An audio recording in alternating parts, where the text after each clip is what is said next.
Okay, मेरी screen आपको share हो रही है ना? जी जी। ओके। अच्छा, बहरहाल जितना भी आपका, आप जैसे कह रहे हैं आपसे पिक्चर बॉक्स नहीं लगा, तो वो मैं आपको बता देती हूँ, ठीक है, कि आपने पिक्चर बॉक्स किस तरह से लगाना है। साइड पे जब आप टूल बॉक्स में देखते हैं ना, तो वहाँ पे पिक्चर के कुछ एलिमेंट्स होते हैं, ठीक है। पिक्चर बॉक्स को लेके आप पिक्चर इंसर्ट कर सकते हैं। जी, उसमें वो साइज का इशू आ रहा था। साइज स्टैटिक थी, वो चेंज नहीं हो रही थी। अच्छा, प्रॉपर्टीज़ में जाके चेक नहीं की? की थी ना, उसमें वो लॉक आ रहा था कि अच्छा, साइज डिफ़ॉल्ट ही ये चेंज नहीं कर सकते। वो आपकी जो पिक्चर जो पिक कर रहे होंगे ना, उसी का डिफ़ॉल्ट साइज़ इतना होगा, ठीक है। लेट्स से ये मैंने पिक्चर बॉक्स सेलेक्ट किया, ठीक है। अब इसकी जितना भी आप साइजिंग करना चाहो, आप अपनी मर्ज़ी से इसकी साइजिंग कर सकते हो, ठीक है। फिर आप इसकी प्रॉपर्टीज़ पे चले जाओ। प्रॉपर्टीज़ में मल्टीपल प्रॉपर्टीज़ हैं। आपने जिस तरह से पिक्चर जो है, अब यहाँ पे लेट्स से मैंने इसमें इमेज पिक्चर बॉक्स में लगानी है, ठीक है, तो यहाँ से आप पिक्चर को पिक कर लें, ठीक है। आपने जो भी इमेज लगानी है यहाँ से पिक करें इसको।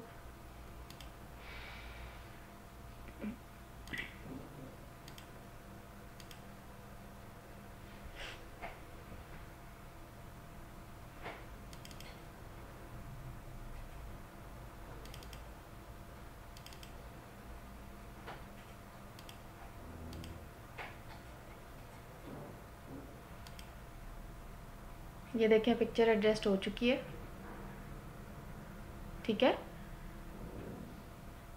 बाकी आप ओवरऑल जैसे ही ड्रैग करते हैं ना, मैंने आपको बताया था कि जब आप ड्रैग करते हैं ना, तो यहाँ पे भी ऑप्शन अवेलेबल होता है कि आप पिक्चर को रीसाइज कर सकते हैं, ठीक है। आपके अगर पिक्चर है ही छोटी, लाइक अगर आपकी पिक्चर का साइज़ ही कम है, तो बॉक्स के अंदर अब अभी देखिए ना, मेरी पिक्चर का साइज़ इतना है।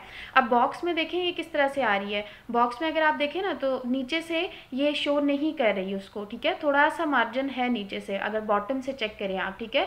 तो पिक्चर का साइज़ ही कम है, तो वो फिर होगी इतनी, ठीक है। लेकिन अगर आप वैसे आप अपनी पिक्चर को रीसाइज कर सकते हैं, और यहाँ पे मल्टीपल प्रॉपर्टीज़ हैं कि आप अपनी पिक्चर को किस तरह से डिस्प्ले करवाना चाह रहे हैं, ठीक है। और ये देखें, यहाँ पे मल्टीपल मैक्सिमम साइज़ भी तो दिया हुआ है ना, मैक्सिमम साइज़ है, मिनिमम साइज़ है, उसका पैडिंग है। देन यहाँ पे देखें इसका अपना साइज़ कितना आपने स्पेसिफाई किया हुआ है, ठीक है। वो जैसे यहाँ से एडजस्टमेंट करते हैं ना आप, ऑटोमेटिकली वो एडजस्टमेंट होती जाती है आपकी पिक्चर की, ठीक है। ओके।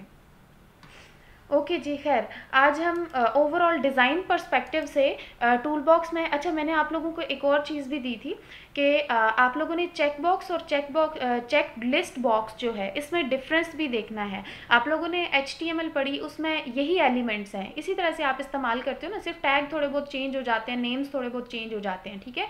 लाइक अगर आप एडिट टेक्स्ट लेना चाहते हो, तो आपने वहाँ इनपुट टाइप टेक्स्ट ले लेते हो, यहाँ पे आपने टेक्स्ट बॉक्स को सीधा सीधा पिक कर लिया है, सही है, ठीक है।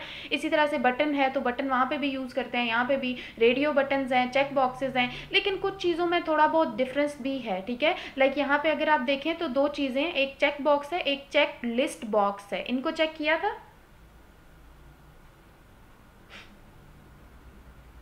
नोप। चलें, इनको चेक कर लीजिएगा, ठीक है। जो प्रॉब्लम आए मुझसे पूछ लीजिएगा। डिज़ाइन एलिमेंट्स में से ओवरऑल आपने चीज़ों को चेक करना है, ठीक है। रेडियो बटन्स हैं, ये ओवरऑल आपने अप्लाई करने हैं। डिज़ाइन एलिमेंट में जिसको जो भी प्रॉब्लम है, मैं साथ साथ टास्क भी दूंगी, वो भी क्लियर हो जाएंगे, ठीक है।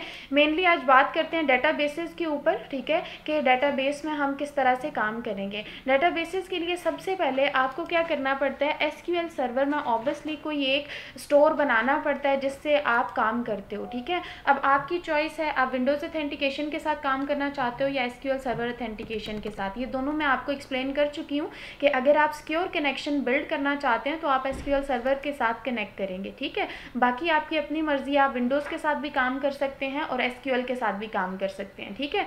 विंडोज़ बेसिकली आपका लोकल कनेक्शन बिल्ड कर रही होती हैं, ठीक है। जब आप आते हो अपनी डेटाबेसेस पे, तो ऑब्वियसली आप यहाँ पे एक डेटाबेस क्रिएट करोगे, ठीक है। और कोशिश किया करें with the help of query databases को क्रिएट करें, क्योंकि अभी तो मैं ओवरऑल एक फ्रेमवर्क इंस्टॉल करके विंडोज़ फॉर्म में काम कर लूँगी, लेकिन यहाँ पे फिर मल्टीपल एलिमेंट्स हैं, तो हमारी कोशिश ये होती है कि जब हम ADO में काम करते हैं तो ये क्यूरीज ही हमारी हेल्प कर रही होती हैं, ठीक है। लेट्स से मैं सबसे पहले एक डेटाबेस क्रिएट कर लेती हूँ, ठीक है। तो आपने सिंपल लेट्स से मैं कह देती हूँ भाई विंडोज़ फॉर्म ऐप हम बना रहे हैं, तो विंडोज़ फॉर्म ऐप के नेम से ही डेटाबेस मैं क्रिएट कर लेती हूँ। ठीक है, ये मेरी डेटाबेस क्रिएट हो गई।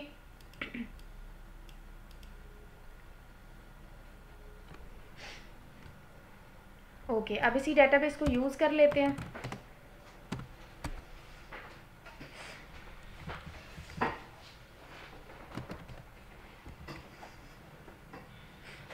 ओके,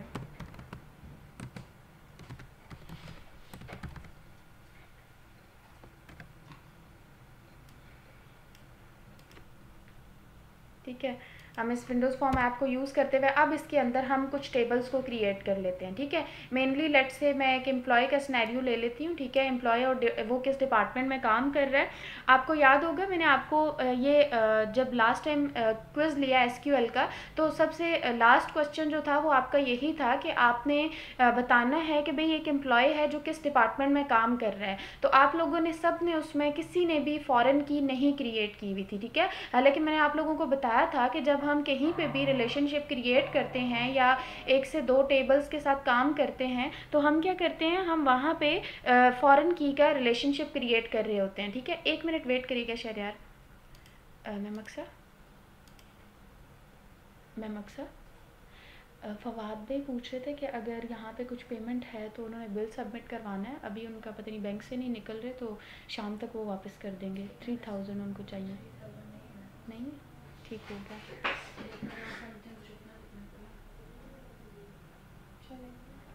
अभी बाहर नहीं आएंगे। चलें, फवाद भाई को इधर देखा ना तो उनको बोल दीजिए, मुझे अभी याद आया।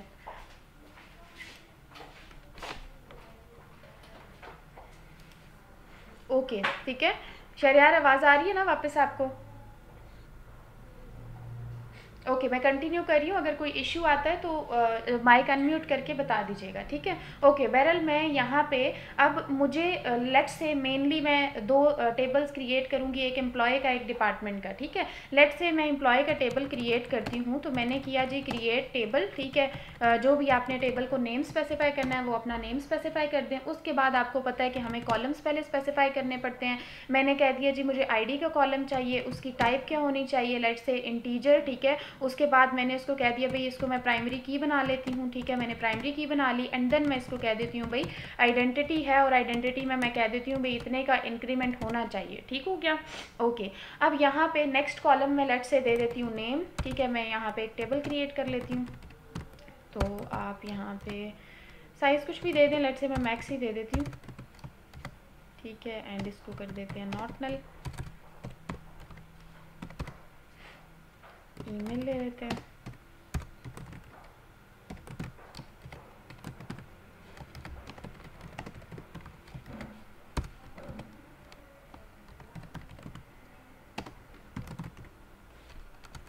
फ़ोन आपकी मर्ज़ी है, वारचार में भी काउंट हो जाएगा। कोई यूज़र अगर +92 के साथ डालता है तो ठीक है, ये आपकी अपनी चॉइस है।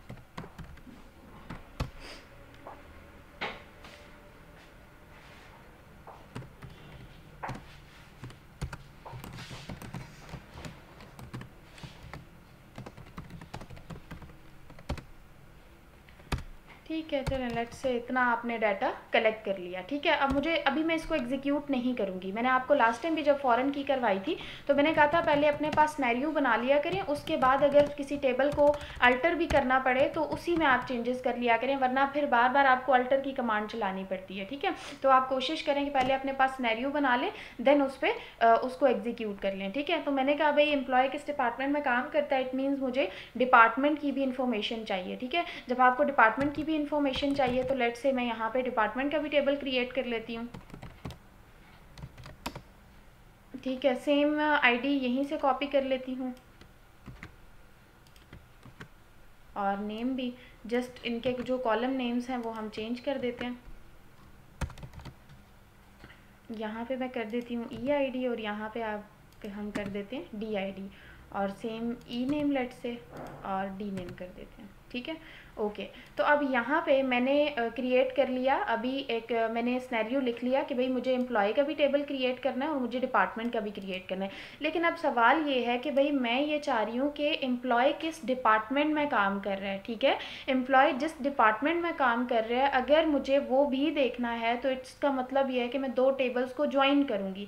लेकिन अगर मैं बगैर फॉरेन की के ज्वाइन करती हूँ तो रिज़ल्ट एक्यूरेट नहीं आता। ज़रूरी नहीं है कि आपके पास एम्प्लॉय जिस डिपार्टमेंट में काम कर रहा है वो एक्यूरेट आएगा, ठीक है। उसके लिए एक्यूरेट इन्फॉर्मेशन को गेट करने के लिए आपको क्या करना पड़ता है, एक फॉरेन की बनानी पड़ती है, ठीक है। और फॉरेन की आपको क्या करना पड़ेगा, जिस टेबल के अंदर आपने डाटा को यूज़ करना होता है आप उसमें क्या करते हैं, फॉरेन की बनाते हैं। अब मुझे एम्प्लॉय वाले टेबल में इन्फॉर्मेशन गेट करनी है कि भाई ये वाला एम्प्लॉय किस डिपार्टमेंट में काम कर रहा है, ठीक है। तो मैं क्या करूँगी, मैं एम्प्लॉय वाले टेबल के अंदर आके फॉरेन की बना लूँगी, ठीक है। अब यहाँ पे मुझे क्या करना है, यहाँ पे मुझे डिपार्टमेंट नेम ही चाहिए, तो लेट से मैं लिख देती हूँ भाई मुझे चाहिए यहाँ पे डिपार्टमेंट नेम, ठीक है। लेकिन वो आप यहाँ पे डिपार्टमेंट नाम कुछ भी दे सकते हैं अपने कॉलम का, ठीक है। लेकिन अब मैंने आपको एक चीज़ यहाँ पे बताई थी कि इसकी डाटा टाइप जो है वो आप वारचार नहीं रख सकते, क्योंकि हमने कंडीशन की बेस पे मैच करना होता है। अगर मैं सेकेंड टेबल से डाटा को पिक कर रही हूँ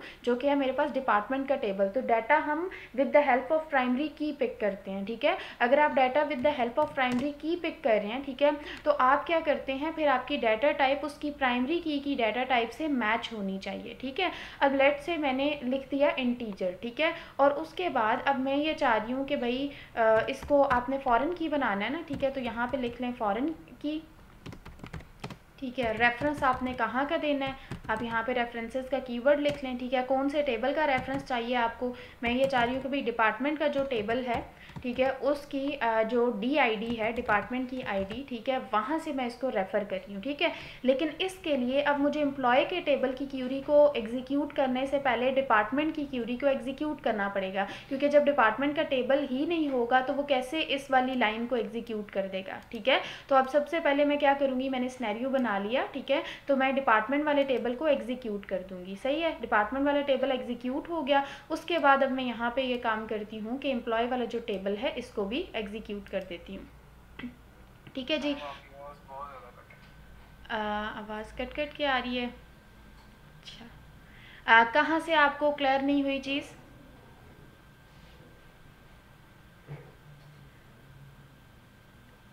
हाँ जी शहरयार, कहाँ से आपको क्लियर नहीं आई आवाज़।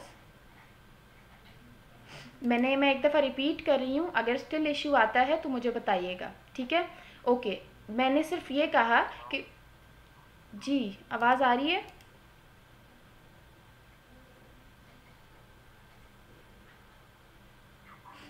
हाँ जी शहरयार, मेरी आवाज़ आ रही है आपको।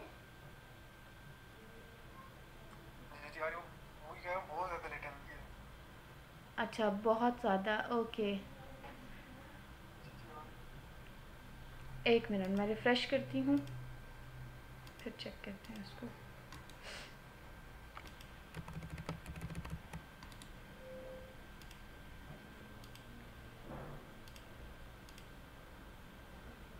हाँ तो नेट नहीं चल रहा ना नेट बहुत ही आहिस्ता चल रहा है ना।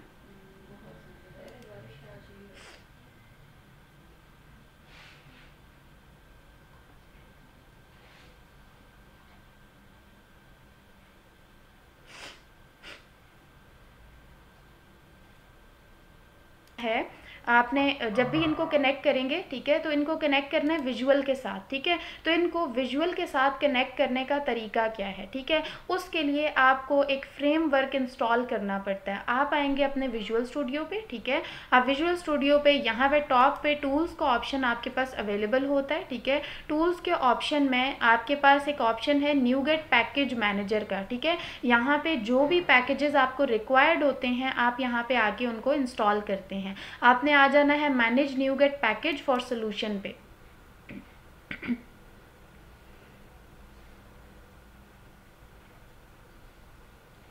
ठीक है। तो यहाँ पे आके आपने ब्राउज़ की टैब में जाके एंटिटी फ्रेमवर्क को चेक कर लेना है, ठीक है। हमारे पास एंटिटी फ्रेमवर्क एक ऐसा फ्रेमवर्क है, ठीक है, जो कि आपकी डेटाबेस के साथ कनेक्टिविटी करने में आपकी हेल्प करता है। तो मैं यहाँ पे एंटिटी फ्रेमवर्क को सर्च कर लेती हूँ। ठीक है। अच्छा, यहाँ पे मल्टीपल आ रहे हैं, एंटिटी फ्रेमवर्क कोर आ रहा है, रिलेशनल आ रहा है, आपने सिर्फ एंटिटी फ्रेमवर्क को इंस्टॉल करना है। ठीक है। कोर बेसिकली आपके पास डॉट नेट के अंदर मल्टीपल ब्रांचेज हैं, मल्टीपल आप कह लें कि फील्ड्स हैं। ठीक है। आप डिफरेंट चीज़ों की तरफ मूव करते हो, लेकिन फ़िलहाल हम काम कर रहे हैं डेस्कटॉप एप्लीकेशन की तरफ। वहाँ पे आप सिंपल एंटिटी फ्रेमवर्क के साथ काम कर सकते हैं। ठीक है। तो आपने क्या करना है, यहाँ पे एंटिटी फ्रेमवर्क जो है उसको इंस्टॉल कर लेना है। ठीक है। ओके। अब यहाँ पे लेटेस्ट वर्जन जो आ रहा है ना हमारे पास, ठीक है, वो आ रहा है 6.4.4। ठीक है। अच्छा, जिन लोगों के पास 2019 है ना, उनके पास वैसे हो 5 तक चलता होता है। ठीक है। तो आप लोग बेशक 5 वाला वर्जन इंस्टॉल कर लें, या आप लोग लेटेस्ट करके देख लें, अगर वो चलता है तो ओके, नहीं तो 5.0.0 वाला इंस्टॉल करें। ठीक है। और जिनके पास 2022 है ना, वो लेटेस्ट वाला कर सकते हैं। ठीक है, इंस्टॉल। ये डिपेंड करता है क्योंकि 2019 जो है वहाँ पे 5 तक सपोर्टेड वर्जन्स हैं। ठीक है। ओके।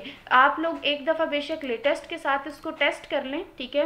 लेटेस्ट के साथ अगर ये ओके है तो फिर आपका चलेगा। ठीक है। लेकिन अगर आपका लेटेस्ट के साथ नहीं चल रहा है तो आपने क्या करना है, 5.0 वाले को इंस्टॉल कर लेना है।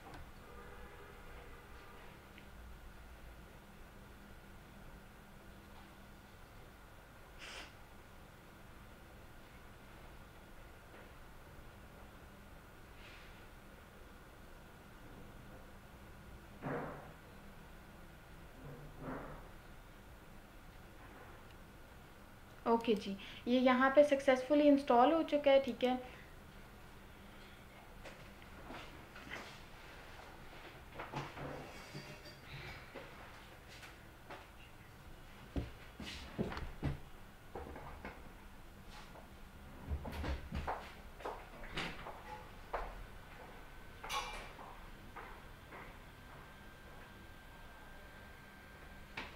ओके। अब आप एक काम कर लें। ठीक है। इसको थोड़ा बहुत प्रोसेस होने दिया करें ताकि ओवरऑल ये चीज़ों को गेट कर ले। ठीक है। उसके बाद आपने फॉर्म बनाना है या जो भी काम करना है उस पर आ जाएं। ठीक है। लेट्स से मैं फॉर्म 1 देखती हूँ, उसी को हम यूटिलाइज़ कर लेते हैं। ठीक है।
ओके। आई थिंक जब तक इसने ओपन होना है हम एक नया फॉर्म ही क्रिएट कर लेते हैं।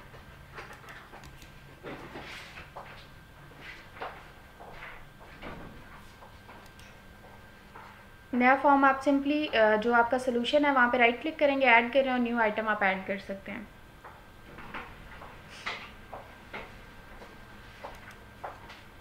ठीक है।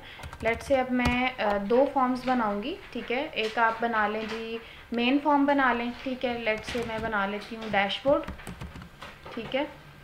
ऐड कर दें इसको।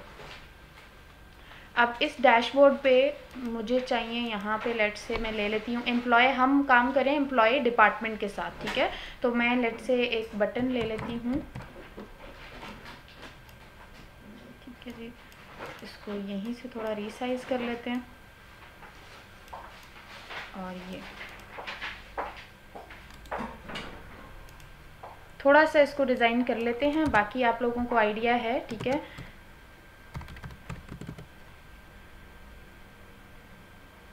ओके।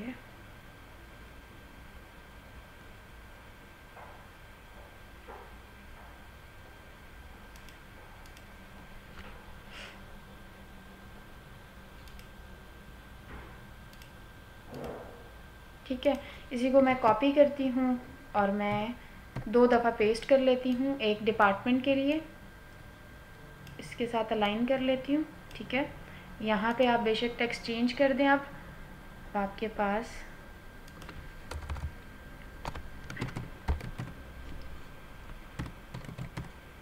डिपार्टमेंट हो गया और ये कर दें एग्ज़िट के लिए बेशक बना लें। ठीक है,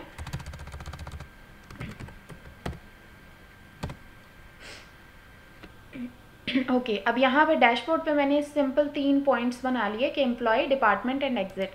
मैं ये चाह रही हूँ कि भाई जब मैं एम्प्लॉय पे क्लिक करूँ तो एम्प्लॉय वाला फॉर्म आना चाहिए। ठीक है, तो इसका मतलब है मुझे एम्प्लॉय के अगेंस्ट भी एक फॉर्म चाहिए और डिपार्टमेंट के अगेंस्ट भी एक फॉर्म चाहिए। तो सबसे पहले मैं क्या करूँगी, मैं 2 फॉर्म्स क्रिएट कर लूँगी, एक एम्प्लॉय के लिए, एक डिपार्टमेंट के लिए। ठीक है,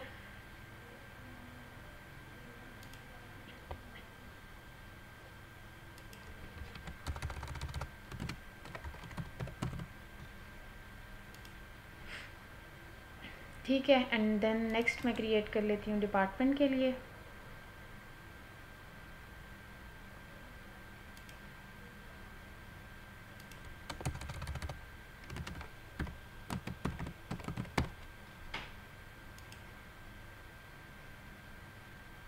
ओके ओके, मुझे फ़िलहाल के लिए यही 2 फॉर्म्स चाहिए थे। अब मैं वापस अपने डैशबोर्ड वाले फॉर्म पे चली जाती हूँ और मैं चाहती हूँ कि जब मैं एम्प्लॉय पे क्लिक करूँ तो कोई एक्शन परफॉर्म हो, यानी एम्प्लॉय वाला फॉर्म आ जाए। ठीक है, तो मैं इस पर डबल क्लिक करूँगी तो इसके अगेंस्ट एक मेथड ऐड हो जाएगा। ठीक है,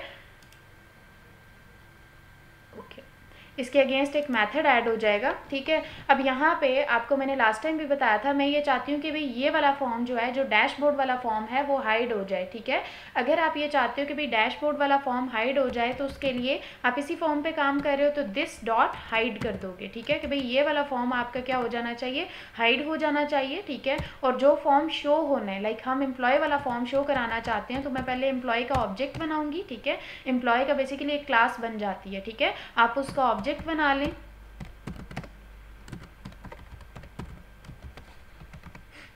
ठीक है, और अब आप उसको शो कराना चाहते हैं तो मैं लेट से कह देती हूँ भाई emp dot object dot show का मेथड मैं कॉल कर लेती हूँ। ठीक है, तो ये क्या करेगा, ये उस फॉर्म को शो कर देगा। ठीक है, अब नेक्स्ट पे मैं वापस चली जाती हूँ अपने डैशबोर्ड पे, तो मुझे डिपार्टमेंट के साथ भी यही काम करना है। मैंने डिपार्टमेंट पे क्लिक किया, उसका एक मेथड बना लिया, सेम यही काम मैं करूँगी। ठीक है, तो मैं इसको कॉपी कर लेती हूँ, सिर्फ अपना ऑब्जेक्ट जो है वो चेंज कर लूँगी। ठीक है, ऑब्जेक्ट और क्लास नेम, क्योंकि अब यहाँ पर मुझे डिपार्टमेंट के साथ काम करना है तो मैं ये करूँगी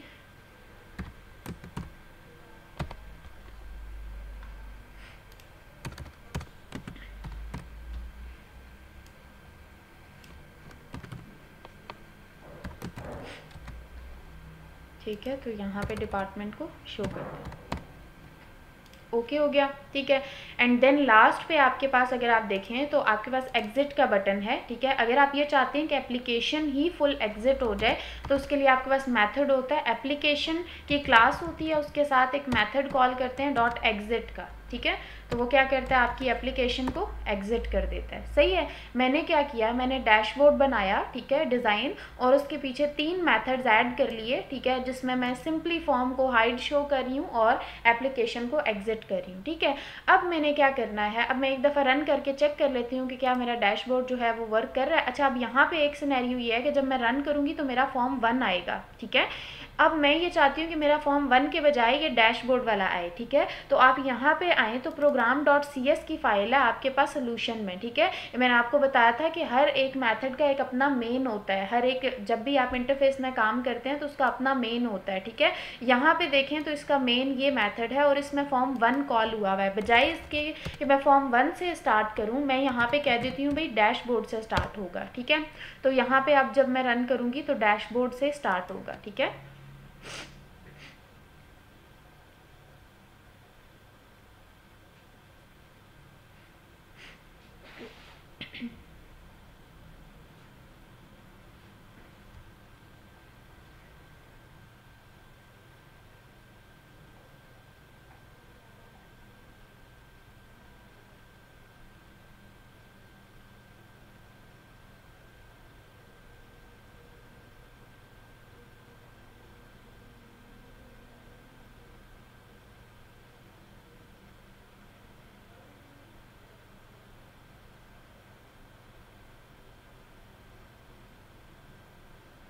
ओके अब यहाँ पे मेरे पास डैशबोर्ड आ चुका है, ठीक है। ओके देन मैं लेट से एम्प्लॉय पे क्लिक करती हूँ तो एम्प्लॉय वाला फॉर्म आ जाता है, ठीक है। अब मैंने यहाँ पे कोई बैक का बटन नहीं ऐड किया हुआ, ठीक है। तो अब मुझे बार बार जो है ना यहाँ से स्टॉप करके वापस जाना पड़ेगा, क्योंकि आपके पास बैक का बटन नहीं है तो आप डैशबोर्ड पे वापस नहीं जा सकते हैं, ठीक है। खैर ये डिपार्टमेंट वाला भी वर्क करेगा, बट चलें लेट से एक दफ़ा इसको टेस्ट कर ही लेते हैं। डिपार्टमेंट में मैंने क्लिक किया, डिपार्टमेंट वाला आ गया, देन लास्ट एग्जिट वाला आपकी एप्लीकेशन को फुल एग्जिट कर देगा, ठीक है जी।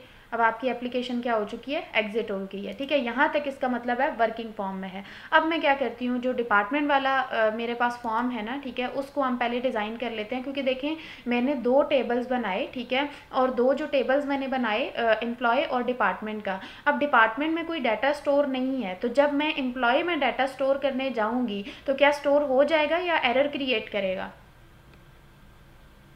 जी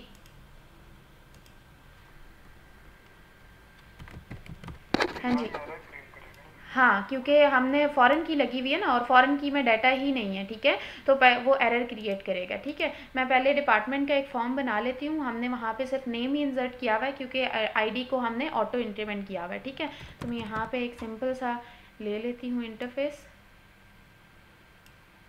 ठीक है, और एक बटन ले लेते हैं।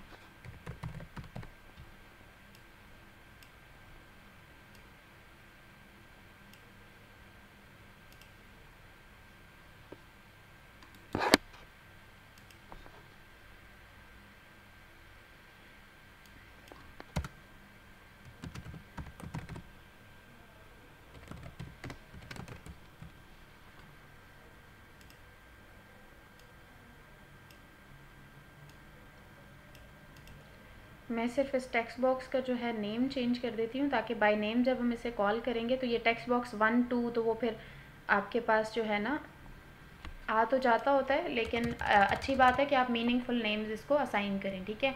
मैं यहाँ पे डिपार्टमेंट नेम लूँगी तो मैं डीपीटी नेम कर देती हूँ, ठीक है।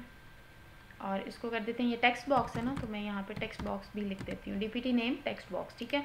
और ये बटन है तो इसको हम कर देते हैं, लेट से मैं जब डिपार्टमेंट में आप इन्फॉर्मेशन स्टोर करना चाह रही हूँ, ठीक है, तो सेव का बटन बना लेते हैं और इसको भी नेम चेंज कर देते हैं।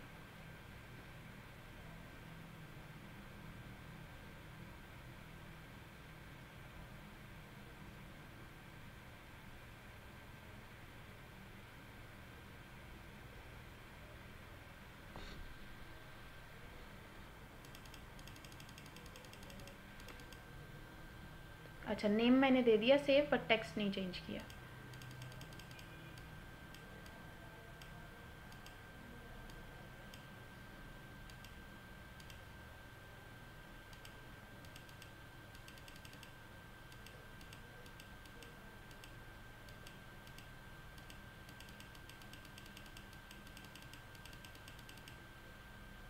टेक्स्ट कहाँ चला गया?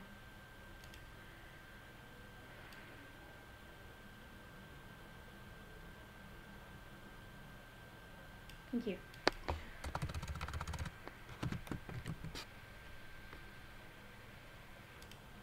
ओके जी, अब मैंने सिंपल सा एक फॉर्म क्रिएट कर लिया, ठीक है। मेरे पास इस टाइम पे डिपार्टमेंट में है ये एक फील्ड है, 2 फील्ड्स हैं, एक ऑटो इंक्रीमेंट है और एक में यूज़र खुद से डाटा इंसर्ट करेगा, ठीक है।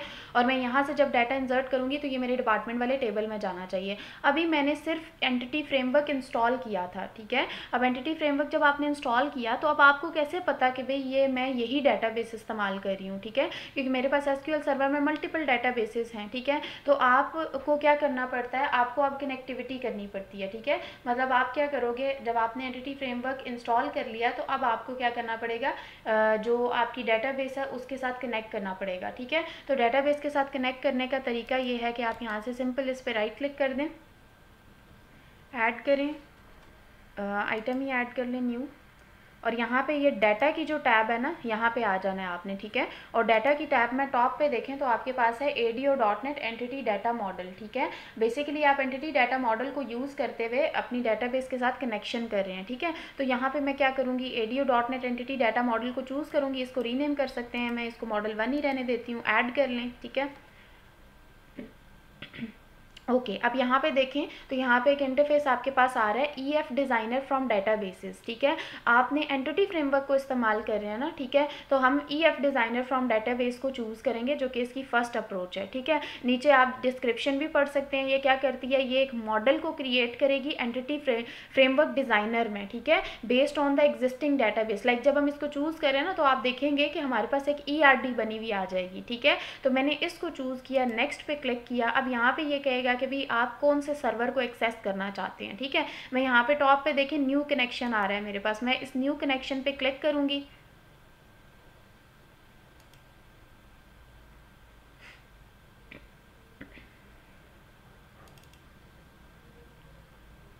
ठीक है, अब यहाँ पे देखें आपको पहले अपना सर्वर नेम बताना पड़ता है। आप यहाँ पे SQL में आएँ, ठीक है, अपने सर्वर नेम को कर लें कॉपी।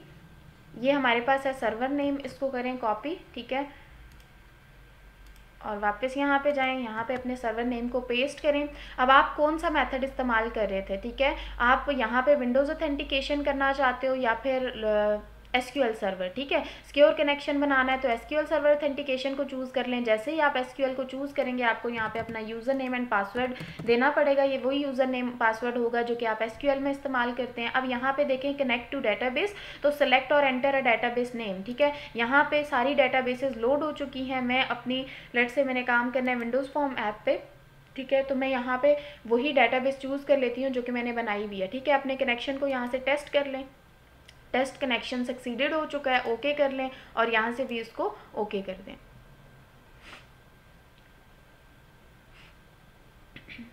ओके हो गया, ये थोड़ा सा वेट करेंगे, ठीक है। अगर आप SQL सर्वर को यूज़ कर रहे हैं, SQL सर्वर ऑथेंटिकेशन को, तो यहाँ पे आपने ये येस वाला जो रेडियो बटन है इस पर चेक कर देना है कि yes include the sensitive data in the connection string. अच्छा, अब कनेक्शन स्ट्रिंग क्या होती है? कनेक्शन स्ट्रिंग बेसिकली आपका कनेक्शन एक बना रही होती है, किसके साथ? आपके विजुअल का कनेक्शन बन रहा है आपकी SQL सर्वर के साथ, डेटाबेसेस के साथ, ठीक है। तो अब अगर आप विंडोज़ ऑथेंटिकेशन चूज़ करते हो तो फिर आपका डाटा इंक्लूड नहीं होता है। डाटा क्या, यानी कि आपका user name and password include नहीं होता है, ठीक है। लेकिन अभी हम चूज़ कर रहे हैं SQL सर्वर ऑथेंटिकेशन, तो सेंसिटिव डाटा उसमें क्या है, उसमें आपका यूज़र नेम है और पासवर्ड है, ठीक है। तो आपका वो जो यूज़र नेम और पासवर्ड है वो कनेक्शन स्ट्रिंग के अंदर क्या हो जाएगा, ऐड हो जाएगा, ठीक है। और ये आपकी अब डाटा बेसिस का नेम है, विंडोज़ फॉर्म ऐप एंटिटीज़, ठीक है। आप नेक्स्ट पे क्लिक करें, ठीक है। यहाँ पे अब आपके टेबल्स लोड होंगे, ठीक है। अब ज़रूरी नहीं है कि आपने पूरी डेटाबेस में से हर टेबल उठाना है, आपको जो टेबल्स रिक्वायर्ड हैं आप यहाँ से टेबल में जाके,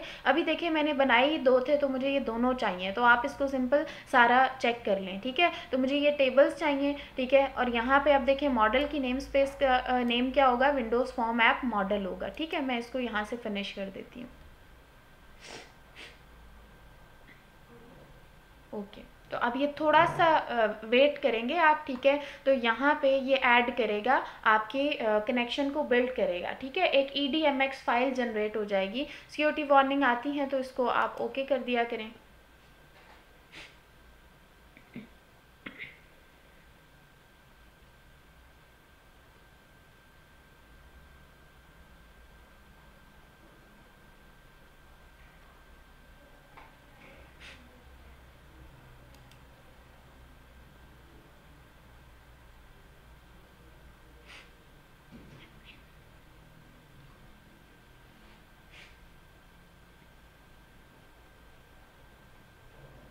ओके, अच्छा अब यहाँ पे करें तो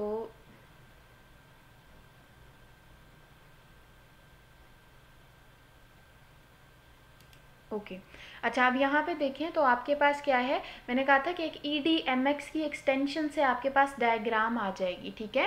एंटिटी EDMX होता है एंटिटी डाटा मॉडल, ठीक है। ओके, तो अब यहाँ पे देखें, आप जब बनाते हो ERD आपने बनाई थी तो मैंने आपको बताया था ERD बनाने के 2 तरीके हैं, ठीक है।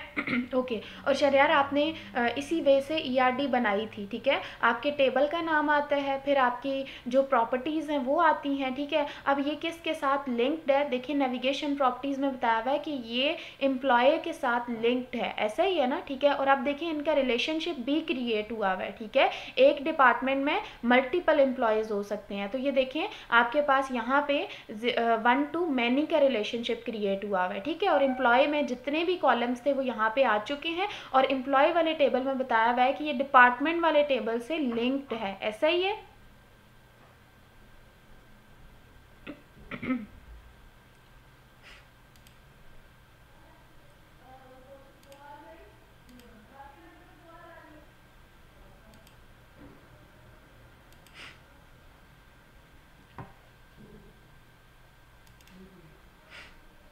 ओके अब यहाँ पे देखें तो आपके पास एक जो डायग्राम है वो क्रिएट हो चुकी है, ठीक है। अब इसका मतलब है कि आपकी डेटाबेस का कनेक्शन जो है ना वो बिल्ड हो चुका है, ठीक है। अब यहाँ पे इसको कैंसिल कर दें, ठीक है। ये आपको यहाँ से मिलेगी, अगर आप यहाँ पे देखें सोल्यूशन एक्सप्लोरर में, ठीक है। यहाँ पे जो रिक्वायर्ड नेम स्पेसेस होती हैं वो रेफरेंसेज में ऐड हो जाती हैं, ठीक है। अभी आपके पास मॉडल 1.edmx के नाम से, यहाँ पे 2 आपके पास मेन क्लासेस क्रिएट हो जाती हैं, ठीक है। एक होती है मॉडल 1.context की फाइल। कॉन्टेक्स्ट में हमेशा याद रखें ये आपकी डेटाबेस को रिप्रेजेंट करती है, ठीक है।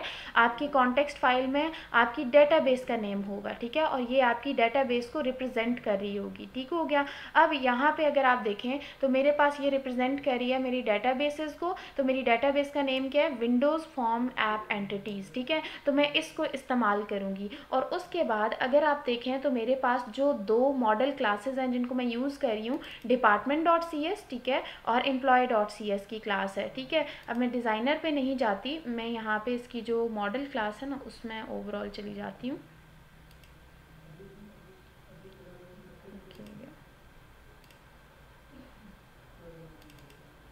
ठीक है, ये देखें आपके पास क्या है, मेरे पास employee.cs में आपके पास ये आ रही है, ठीक है। इसमें डिपार्टमेंट में क्या इशू आ रहा है,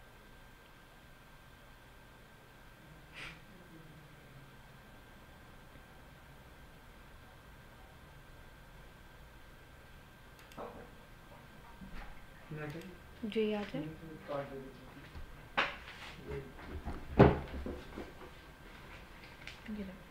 इसे काट देते क्योंकि वो कहने थोड़ा इमरजेंसी के लिए ओपन करवाए, तो ये कह रहे कि फॉर्म जमा होगा फिर ओपन हो गई, ठीक है, 10 मिनट की ओपन किया। ओके। तो अब यहाँ पे चलें लेट्स सी कि डिपार्टमेंट में इशू क्यों आ रहा है, ठीक है। ओवरऑल अगर आप देखें तो अब यहाँ पे आपकी मॉडल क्लास क्रिएट हो गई है। मैंने आपको C# में मॉडल क्लास क्रिएट करने का तरीका भी बताया था और मॉडल क्लास का पर्पस भी बताया था कि भाई ये किस लिए इस्तेमाल की जाती हैं, ठीक है। अब अगर यहाँ पे देखें तो मेरी एम्प्लॉय की क्लास क्रिएट हुई है, उसमें जितने भी कॉलम्स थे, एम्प्लॉय ID था, एम्प्लॉय नेम था, email, phone number and date of birth, overall वो चीज़ें क्या हो रही हैं, यूज़ हो रही हैं, ठीक है।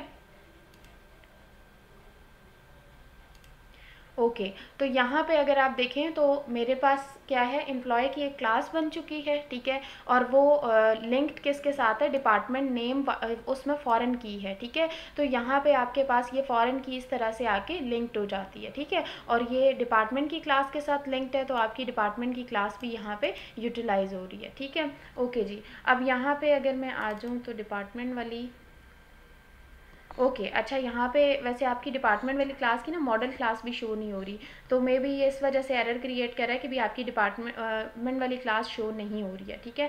तो मैं एक काम कर लेती हूँ, यहाँ से मॉडल को डिलीट करके एक दफ़ा दोबारा से ऐड कर देती हूँ कि हमारी डिपार्टमेंट वाली क्लास क्यों नहीं ऐड हुई।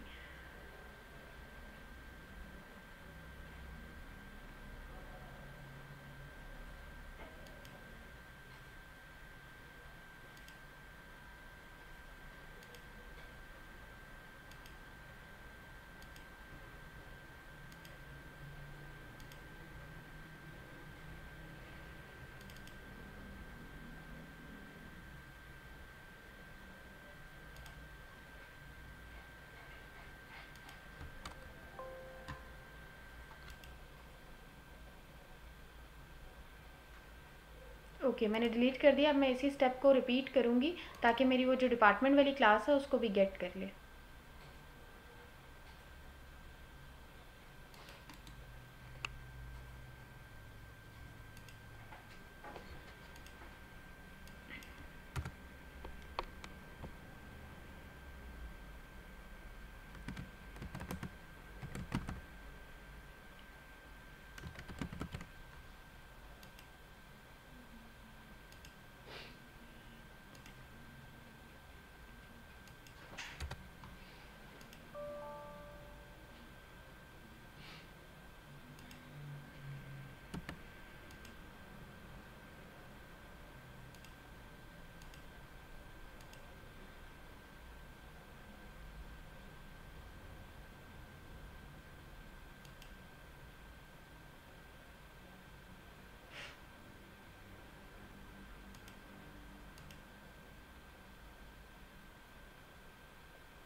ओके, अब अगेन ये यहाँ पे ऐड हो चुकी है, ठीक है। तो ये एक दफ़ा यहाँ पे मैं इसको टेस्ट भी कर लेती हूँ। ये जैसे ही प्रॉपर्ली ऐड हो जाएगी तो यहाँ आपको शो होना शुरू हो जाएगी, यहाँ से इसको फिर टेस्ट कर लें। अब यहाँ पे देखें मेरे पास डेटाबेस मॉडल शो हो रहा है, ठीक है। इसमें मेरे पास department.cs की क्लास है। हाँ जी, अभी अगर आप देखें तो मेरे पास आ रही है department.cs में ठीक है, यहाँ पे डिपार्टमेंट की क्लास आ रही है, ठीक है, जिसमें डिपार्टमेंट का एक कंस्ट्रक्टर है और उसके बाद DID है और D नेम है, ठीक है। अगर आपकी लेट से सम टाइम नहीं भी अपलोड हो पा रही होती, आपके पास अगर वो क्लास अटैच नहीं हो रही, तो आप क्या कर सकते हैं, आप उसको अगेन एक दफ़ा एम्बेड कर लें, ठीक है। आप अपनी मॉडल क्लास को डिलीट करें और मॉडल क्लास को डिलीट करने के बाद आपने उसको चेक कर लेना, दोबारा से उसी तरह से उसी मेथड से इंक्लूड करके देख लेना है, ठीक है। अब मैंने यहाँ से क्या किया, अपने डिपार्टमेंट को दोबारा से, डिपार्टमेंट नहीं पूरी डेटाबेस को दोबारा से ऐड कर लिया। अब मेरी डिपार्टमेंट की मॉडल क्लास आ रही है, एम्प्लॉय को भी एक दफ़ा वेरीफाई कर लें। अब अगर आप देखें तो डिपार्टमेंट में एरर नहीं आ रहा है, ठीक है। पहले उसको डिपार्टमेंट की क्लास नहीं मिल रही थी, ठीक है। तो यहाँ पे मेरे पास ओवरऑल ऐड हो चुका है। ये मेरे पास 2 मॉडल क्लासेस ऐड हुई हैं क्योंकि मेरे पास टेबल्स ही 2 थे। मैंने आपको बताया था कि मॉडल क्लास आपकी रिप्रेजेंट करती है आपके टेबल को, ठीक है। तो अब ये एम्प्लॉय का टेबल था तो एम्प्लॉय की मॉडल क्लास बन गई, उसके अंदर जितने भी कॉलम्स हैं, कौन सा प्राइमरी की है, कौन सा फॉरेन की है, वो ओवरऑल जनरेट कर देगा, ठीक है। और यहाँ पे डिपार्टमेंट की भी बन चुकी है। और आपकी जो कॉन्टेक्स्ट क्लास है ना, डेटाबेस कॉन्टेक्स्ट, जो कि यहाँ पे अगर आप देखें तो database model dot context dot CS के नाम से है, इसमें आपकी डेटाबेस का बताया जा रहा होता है, ठीक है। अगर आप इसके कोड पे आएँ तो यहाँ पे देखें मेरे पास क्या है, विंडोज़ फॉर्म ऐप एंटिटीज़, जो कि मेरे पास वहाँ से जब मैं डेटाबेस सेलेक्ट कर रही थी तो उसका नेम था, उसके नाम से एक क्लास बन गई और ये एक बिल्ट इन क्लास के से इनहेरिट हो जाती है, दैट इज़ DB कॉन्टेक्स्ट, ठीक है। DB कॉन्टेक्स्ट जब हम डेटाबेसेस को इस्तेमाल करते हैं तो DB कॉन्टेक्स्ट की एक बिल्ट इन क्लास होती है जो कि उसके साथ इनहेरिट हो जाती है, ठीक है। तो अब अगर आप यहाँ पे देखें तो ये इसके साथ इनहेरिट हो रही है, ठीक है, ठीक है। तो अगर आप देखें तो ये इसके साथ इनहेरिट हो रही है। अब यहाँ पे इसी डेटाबेस को मैं क्या करूँगी, यूज़ करूँगी, ठीक है। और यहाँ पे अगर आप नीचे देखें तो दोनों टेबल्स ऐड हो रहे हैं। वो कह रहे हैं कि इस डेटाबेस के अंदर आपके पास 2 DB सेट्स हैं। DB सेट्स का मतलब आपके टेबल्स हैं, ठीक है। तो पहला DB सेट मेरे पास क्या है, डिपार्टमेंट का, और दूसरा DB सेट क्या है मेरे पास, एम्प्लॉय का। अब मैं इसके अकॉर्डिंग काम करूँगी, ठीक है। और एक और चीज़ कि कनेक्शन स्ट्रिंग जो आपको बताई जा रही थी, ठीक है, वो आपकी यहाँ पे आप चेक कर सकते हैं, पैकेज कन्फिग में भी ऐड हो जाती है, app.config में डायरेक्टली ऐड हो चुकी होगी आपकी, ठीक है। ओके, अब यहाँ पे अगर आप देखें तो ये आपकी कनेक्शन स्ट्रिंग ऐड हो चुकी है, ठीक है। अब मेरे पास यहाँ पे 2 कनेक्शन स्ट्रिंग्स हैं। एक पहले वाली कनेक्शन स्ट्रिंग थी जो मैंने पहले ऐड किया था एंटिटीज़ के नाम से। अगर आपने देखा हो तो जब मैं दूसरी दफ़ा मैं दोबारा एंटिटीज़ E1 को हटा रही थी तो वो कह रहा था इस नाम से पहले ऑलरेडी एक कनेक्शन स्ट्रिंग पड़ी हुई है। अब वो यूज़ इस कनेक्शन स्ट्रिंग को करेगा, ठीक है। देखिए कनेक्शन स्ट्रिंग कैसे ऐड होती है, कनेक्शन स्ट्रिंग का टैग होता है, ठीक है। उसके बाद ऐड का टैग है, ये डिफ़ॉल्ट ही ऐड हो जाती है। जैसे ही आप ये पूरा प्रोसीजर करते हैं ना, ठीक है, तो ये ऐड हो जाती है। अब यहाँ पे आप देखें आपकी कनेक्शन स्ट्रिंग का नेम क्या है, मैं इसी नेम से उसको कॉल करूंगी, विंडो फॉर्म ऐप एंटिटीज 1, ठीक है। और उसके बाद कनेक्शन स्ट्रिंग क्या है, आपकी पूरी कनेक्शन स्ट्रिंग, ये देखें ओवरऑल इसका कनेक्शन बन जाता है, ठीक है। मेनली यहाँ पे आपको प्रोवाइडर बताया जाता है कि system.data.sql क्लाइंट, क्योंकि आप SQL को इस्तेमाल कर रहे हैं, ठीक है। उसके बाद आपके पास यहाँ पे देखें आपके सर्वर का नेम आ रहा है, सर्वर का नेम आता है आपके डाटा सोर्स के एट्रीब्यूट में। ये देखें ये आपके आपका जो सर्वर का नेम होगा ना वो यहाँ पे शो हो रहा होगा, ठीक है। इनिशियल कैटलॉग आपकी होती है डेटाबेस, ठीक है। आपके इनिशियल कैटलॉग, जब भी आपने डेटाबेस को कनेक्शन स्ट्रिंग के अंदर इनिशियलाइज करना है तो आप इनिशियल कैटलॉग की एट्रीब्यूट देंगे, ठीक है। ये आपकी डेटाबेस का नाम है। और आप अगर विंडोज़ ऑथेंटिकेशन इस्तेमाल कर रहे हो तो फिर यहाँ पे आपको ये नहीं शो होगा यूज़र ID एंड पासवर्ड, ठीक है। लेकिन अगर आप यूज़ कर रहे हैं SQL सर्वर ऑथेंटिकेशन तो आपको पासवर्ड और जो आपका यूज़र नेम है वो शो होगा, ठीक है। तो यहाँ पे देखें यूज़र ID क्या थी और पासवर्ड क्या था वो शो हो रहा है, ठीक है। और उसके बाद मल्टीपल एक्टिव रिजल्ट सेट्स को हमने डायरेक्टली ट्रू करना होता है, ठीक है। और उसके बाद आप कौन से फ्रेमवर्क को इस्तेमाल कर रहे हैं, एंटिटी फ्रेमवर्क को इस्तेमाल कर रहे हैं, ठीक है।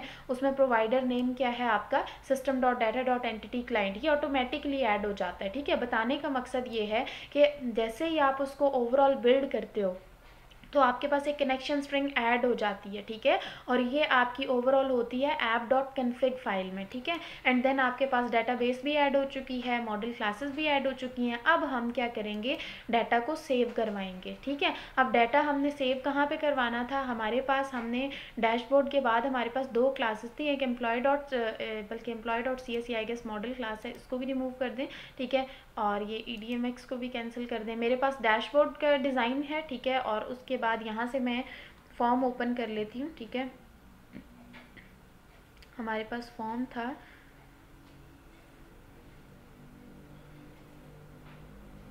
ओके, तो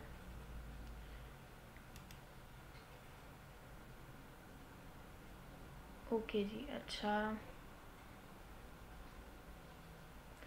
आप एक काम और भी कर सकते हैं, जब मैंने मेरे ख्याल से वो मॉडल क्लास डिलीट की ना, तो उसके साथ आपके फॉर्म्स भी डिलीट हो गए हैं, ठीक है। तो फॉर्म्स को दोबारा ऐड कर लें, ठीक है। और एक बात याद रखेंगे, जब आप फॉर्म का नाम रख रहे हैं ना, अब मेरी डेटाबेस के जो टेबल्स थे उनका भी नेम एम्प्लॉय और डिपार्टमेंट था, और फॉर्म का भी नेम एम्प्लॉय और डिपार्टमेंट था, तो कोशिश करें इनको रीनेम कर लिया करें, ठीक है। अच्छा, मैं फॉर्म दोबारा ऐड कर देती हूँ। अब यहाँ पे देखें ना, यहाँ पे वो एरर दे रहा है कि भाई एम्प्लॉय और डिपार्टमेंट के फॉर्म आपके पास हैं ही नहीं, ठीक है। तो फॉर्म एक दफ़ा फिर से ऐड कर लें।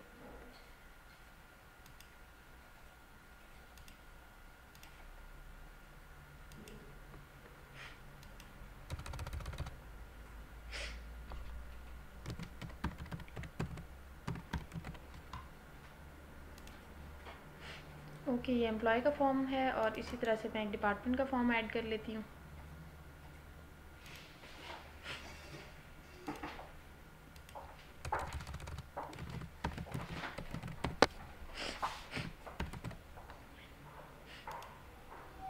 ठीक है जी, मैंने डिपार्टमेंट का फॉर्म ऐड कर लिया। अब यहाँ पे मैं डैशबोर्ड के जो बैक एंड फाइल है ना .cs, यहाँ पे एम्प्लॉय के बजाय मैं यहाँ पे लिख देती हूँ एम्प्लॉय फॉर्म, ठीक है। वो मैंने जब EDMX डिलीट की ना, तो उसके साथ मेरे फॉर्म्स भी डिलीट हो गए हैं, ठीक है। तो मैंने इसलिए दोबारा बना लिए डिपार्टमेंट फॉर्म, और यहाँ पे भी मैंने डिपार्टमेंट फॉर्म बना लिया, ठीक है। ओके जी, अच्छा, अब यहाँ पे मैंने ये बना लिया, एरर रिजॉल्व हो गया, ठीक है। अब आपने ये करना है कि अब ओवरऑल डिपार्टमेंट में पहले काम करना है हमने, ठीक है। तो मैं डिपार्टमेंट में वही स्टेप डिज़ाइन एक दफ़ा दोबारा बना लेती हूँ। एक लेबल ले लें, आपके पास डिपेंड करता है कितने कॉलम्स हैं, ठीक है। मेरे पास एक ही कॉलम हैं तो दो कॉलम्स, एक आपके पास ऑटो इंक्रीमेंट है, ठीक है। तो मैं नेम को सिर्फ यहाँ से इंसर्ट करूँगी, और एक यहाँ से ले लेती हूँ बटन, ठीक है जी, ओके। अच्छा, अब जो है ना यहाँ पे, ये इसकी प्रॉपर्टीज़ में जाके इसको चेंज कर लें, नाम वगैरह। यहाँ पे हम डिपार्टमेंट नेम एंटर करेंगे इधर, ठीक है। तो ये आप इसको थोड़ा यहाँ एडजस्ट कर लें, और ये बटन में भी टेक्स्ट हम चेंज कर लेते हैं, बाकी वही रहने दें। लेट्स से ये हमारे पास है जी सबमिट, ठीक है। और इसका जो नेम है ना, ये हमने इसका चेंज किया है टेक्स्ट, तो इसका नेम भी चेंज कर दें जिस नेम से आप इसको एक्सेस करेंगे। बटन 1 इसका नेम आ रहा है, तो मैं इसको कर देती हूँ सेव डिपार्टमेंट कर देते हैं, ठीक है, सेव DPT। तो ये मैंने इसका नेम कर लिया, अब मैं इसी नेम से इसको एक्सेस करूँगी, ठीक है। अब लेट से मैं ये चाह रही हूँ, मैंने डिज़ाइन बना लिया ना, मैं ये चाहती हूँ कि जैसे ही मैं इस बॉक्स में डाटा एंटर करूँ और सबमिट पे क्लिक करूँ, तो कोई ना कोई एक्शन परफॉर्म हो। इसका मतलब है मुझे सबमिट पे डबल क्लिक करके उसका मेथड बनाना पड़ेगा, ठीक है। अब यहाँ पे देखें, मैंने इसका नेम दिया हुआ था सेव DPT, तो यहाँ से इसका मेथड बन गया जी सेव DPT क्लिक, ठीक है, ओके। अब इसके अंदर मैंने काम करना है। अब सबसे पहली तो बात यह है कि जब मैं डाटा लेना चाह रही हूँ ना, तो डाटा के लिए सबसे पहले डाटाबेस का आपको ऑब्जेक्ट बनाना पड़ता है, ठीक है। आपकी डाटाबेस किस नाम से थी, मेरे पास है न्यू DB एंटिटीज़ के नाम से, इस तरह से कोई डाटाबेस है मेरे पास, ठीक है। तो आपने क्या कर लेना है जी, बल्कि एक काम करें, डाटाबेस को ना अपनी कॉन्टेक्स्ट क्लास से कॉपी कर लें, ठीक है। तो अगर मैं यहाँ पे आऊँ, तो आप यहाँ पे देखें, आपकी कॉन्टेक्स्ट क्लास ये है ना मेरे पास डाटाबेस का नेम, सॉरी, ये है विंडोज़ फॉर्म ऐप एंटिटीज़। मैं इसको कॉपी करती हूँ, ठीक है, और डिपार्टमेंट की CS फाइल में जाती हूँ, यहाँ आके पेस्ट कर देती हूँ, इसका ऑब्जेक्ट बनाती हूँ। मेरी DB है, तो मैंने लेट से DB के नाम से ऑब्जेक्ट बना लिया, और दोबारा से इसका कंस्ट्रक्टर बना के कॉल कर लिया। आपको पता है हम किस तरह से कॉल करते हैं, ये मैंने डाटाबेस का ऑब्जेक्ट क्रिएट कर लिया, ठीक है। ये मेरी डाटाबेस का नेम था, ओके। देन मैंने क्या किया, मैंने अब डिपार्टमेंट का, क्योंकि मैं जिस डिपार्टमेंट के साथ काम कर रही हूँ, जिस टेबल के साथ काम कर रही हूँ, उस टेबल को मैंने पिक करना है। तो मेरा टेबल है डिपार्टमेंट के नेम से, ठीक है। ओके तो मेरे पास ये टेबल है, ठीक है, उसमें अगर आप देखें तो डी स्मॉल ही है, ठीक है। ओके तो मैंने डिपार्टमेंट का जो है वो ऑब्जेक्ट क्रिएट कर लिया इसी तरह से जैसे आपने डाटाबेस का क्रिएट किया, ठीक है।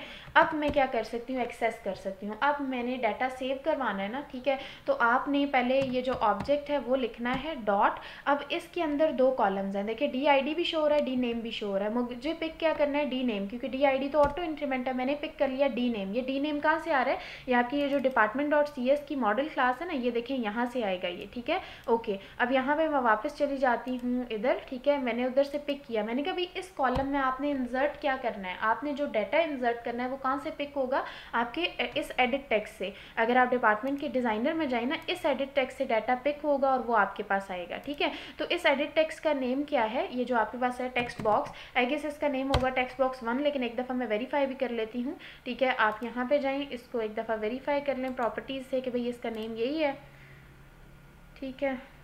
तो यहाँ पे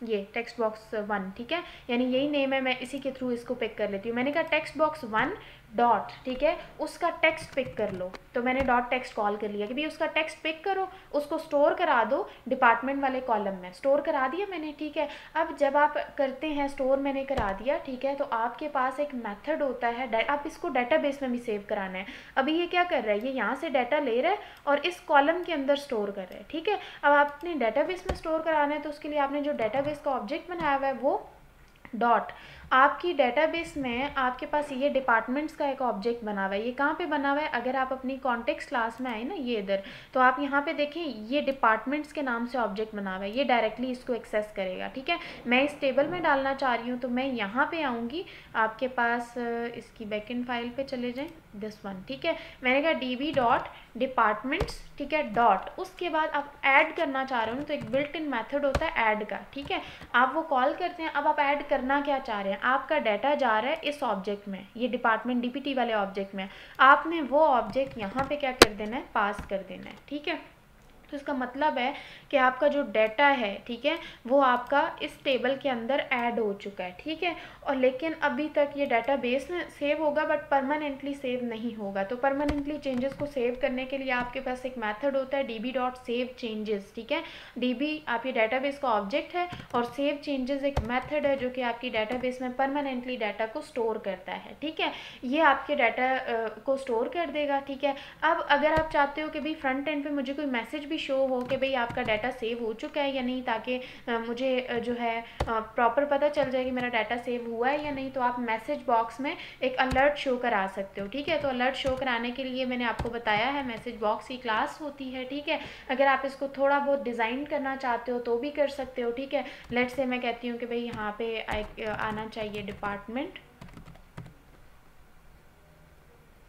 मैसेज आना चाहिए डिपार्टमेंट एडिट का, ठीक है। और उसके बाद अगर आप कोई आइकन लगाना चाहते हो तो आइकन किससे रिलेटेड होना चाहिए, लेट्स से पहले मैं बता देती हूँ कि भाई आपके पास इन्फॉर्मेशन, मतलब ये आप इन्फॉर्मेशन देना चाह रहे हैं तो आइकन कुछ भी रख सकते हैं, इन्फॉर्मेशन है, वार्निंग है, अलर्ट है या कुछ भी, ठीक है, ये रख सकते हैं। मैं एक इन्फॉर्मेशन देना चाह रही हूँ तो मैंने इन्फॉर्मेशन का ऊपर टाइटल दे दिया, ठीक है, कि टाइटल आना चाहिए इन्फॉर्मेशन। और अब आपके पास अगर बटन कोई देना चाह रहे हैं कि भाई ओके का बटन आए तो मैसेज बॉक्स के अपना बटन होता है, ये देखिए message box button dot okay, कि ओके पे क्लिक करूं तो इसका बटन आ जाए, ठीक है। और उसके बाद अगर आप अब आइकन शो कराना चाहते हैं, ये इन्फॉर्मेशन तो मैसेज, अब आप आइकन शो कराना चाहते हैं तो मैसेज बॉक्स का अपना आइकन भी होता है, मैसेज बॉक्स डॉट आइकन के नेम से होगा, ठीक है। तो वो आपने पिक कर लेना है, मैसेज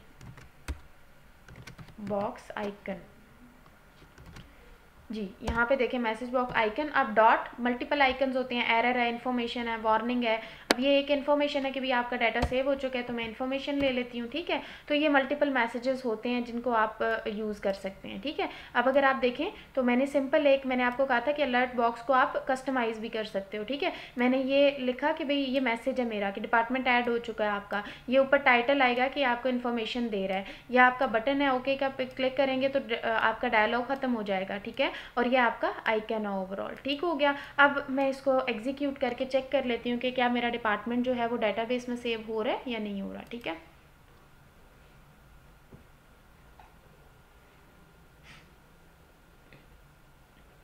ओके, तो हमने काम किया डिपार्टमेंट पे। मैं डिपार्टमेंट पे क्लिक करूँगी। यहाँ पे लेट से मैंने कह दिया भाई मेरे पास है डिपार्टमेंट CS, ठीक है। सबमिट करती हूँ।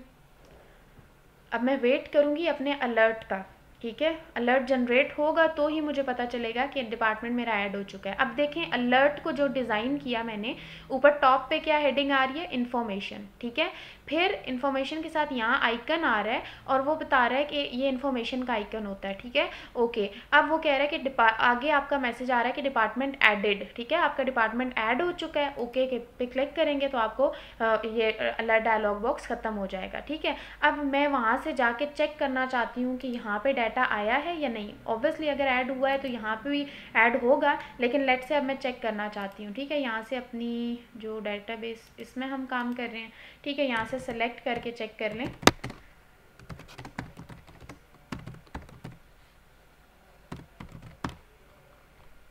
ठीक है, इसको एग्जीक्यूट कर लेते हैं। देखें आपका डिपार्टमेंट यहाँ पे ऐड हो चुका है ना, ठीक है। लेट से मैं वहाँ से दूसरा डिपार्टमेंट ऐड करती हूँ, ठीक है। आपके पास ये है फॉर्म, मैंने दूसरा डिपार्टमेंट ऐड कर दिया जी। CS तो ऑलरेडी है, IT, ठीक है। Department added, okay.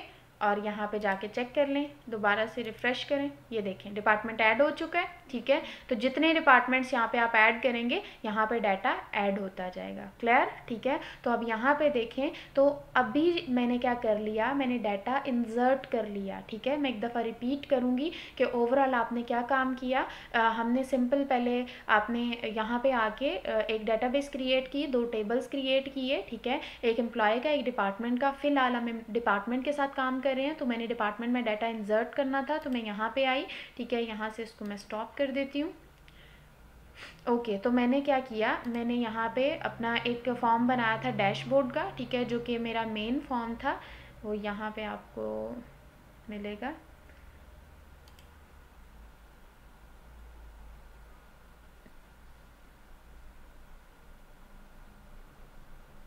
ठीक है जी, अच्छा 1 मिनट, लेट से रन करते हैं। अब फॉर्म आपके पास ये, ठीक है। ओके, अब यहाँ पे जब मैं एम्प्लॉय पे मैंने 3 फॉर्म्स बनाए, ठीक है। एक डैशबोर्ड का था, एक एम्प्लॉय का था, एक डिपार्टमेंट का था और एक बटन एग्जिट का बनाया। एम्प्लॉय पे मैंने ये किया कि जब इस पर क्लिक करूँगी फ़िलहाल सिर्फ इसका फॉर्म ओपन हो रहा है। आपको मैंने बताया फॉर्म ओपन करने का तरीका क्या है, आपने दिस डॉट हाइड कर देना है और एम्प्लॉय को ऑब्जेक्ट बना के एम्प्लॉय फॉर्म डॉट शो कर देना है, ठीक है। ओके, एंड देन डिपार्टमेंट में जाके मैंने डिपार्टमेंट पे काम किया और उसके बाद एप्लीकेशन को एग्जिट कर दिया, ठीक है। तो अब जब मैं डिपार्टमेंट पे क्लिक करती हूँ तो डिपार्टमेंट वाला फॉर्म आ जाता है, ठीक है। अब ये मैंने डिज़ाइन बनाया और इस डिज़ाइन के पीछे जो मैंने कोड किया, ठीक है, वो क्या था मेरा, कि बेसिकली मैंने ये किया कि मैंने इस एडिट टेक्स्ट में से इस टेक्स्ट बॉक्स में डाटा लिया और उसको एक कॉलम में स्टोर कराया एंड देन मैंने क्या किया, डाटाबेस में डाटा ऐड करने के लिए डाटाबेस का ऑब्जेक्ट बनाया, देन टेबल का ऑब्जेक्ट बनाया और उसके बाद आपने डाटा को परमानेंटली सेव करने के लिए सेव चेंजेस के मेथड को कॉल कर लिया। क्लियर, ठीक है। तो ये ओवरऑल है। अब आप इसको इम्प्लीमेंट करें और किसी का कोई भी इश्यू आता है वो पूछें, ठीक है।